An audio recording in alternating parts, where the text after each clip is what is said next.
Welcome to Outlaw Woodworking. Today we go outside and we install a 300-gallon fuel tank with farm fuel, and this will help. So I don't have to bring these gas cans. No more gas cans. And by buying the fuel in bulk, you save a lot of money. Anyway, let me show you how I did it. Let's get started. The first thing I do, there was this little spot, and it was a shady spot, which I thought it'd be a good idea to have the fuel maybe in the shade. So this little spot up on this hill I thought was perfect. It already had a little bit of a cutout, and so all I did was get up there with the excavator and level out this spot. Pulled a few rocks out of there, but this seemed like a nice spot because it was right off the driveway, and I could basically just back in there and fill up. I ordered this tank and they're delivering it today.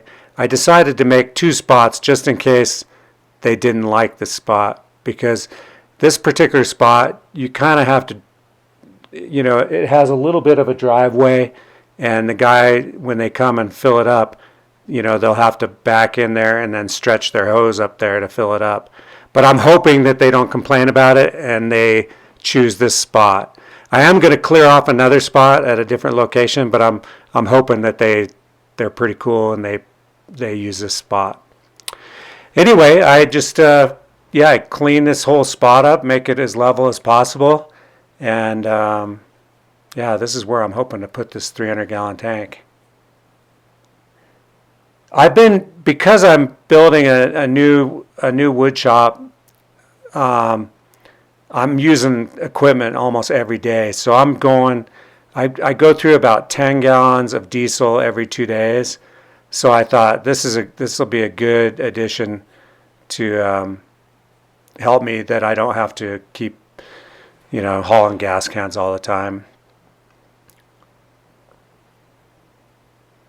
And right here you can see the nice little spot. It's shaded. It seemed like a good spot.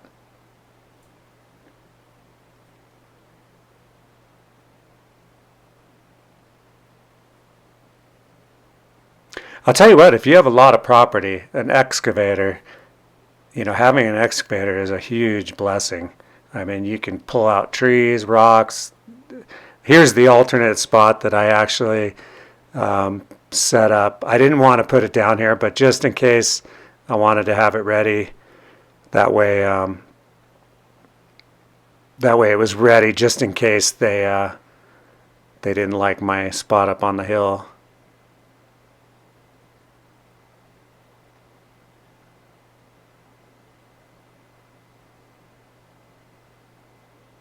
And this isn't a bad spot either. I just prefer the one up on the hill.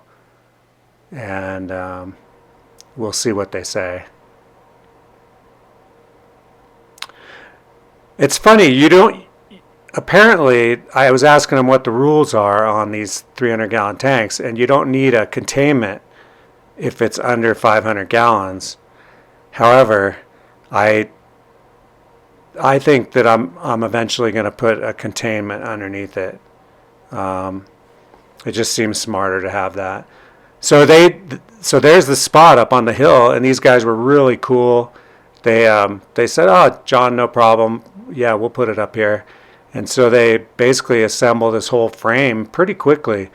And I was surprised, actually. The tank just sits on top of the frame. It's not really bolted or strapped to it.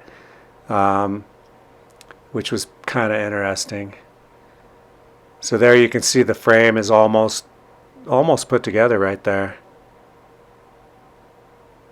He did say don't try lifting up this tank when it's full of fuel it has a handle on the top of it that they use to crane it in place, and he said you'll break the handle right off if it's full of fuel. So that's good to know. So right there, I kind of show them where I want it. I pushed it back a little ways so that I can basically back into that spot and be able to fill up right there. And eventually, I'm going to put a big American flag on the side of this tank. Right here you can see they're going to crane it up there. This company was really cool too.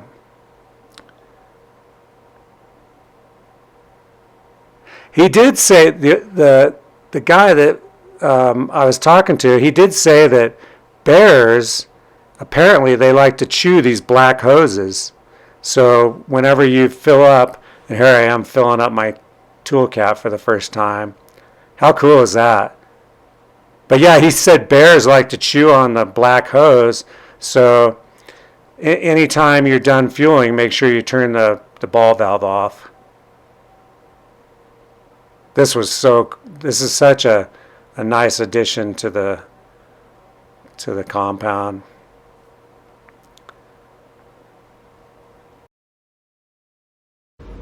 Thanks for watching this episode of Outlaw Woodworking.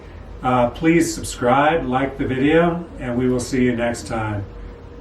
Next time you see this fuel tank up on the side of this hill, it's going to have a big American flag on it, so I look forward to that. Anyway, thank you very much for watching, and have a good day.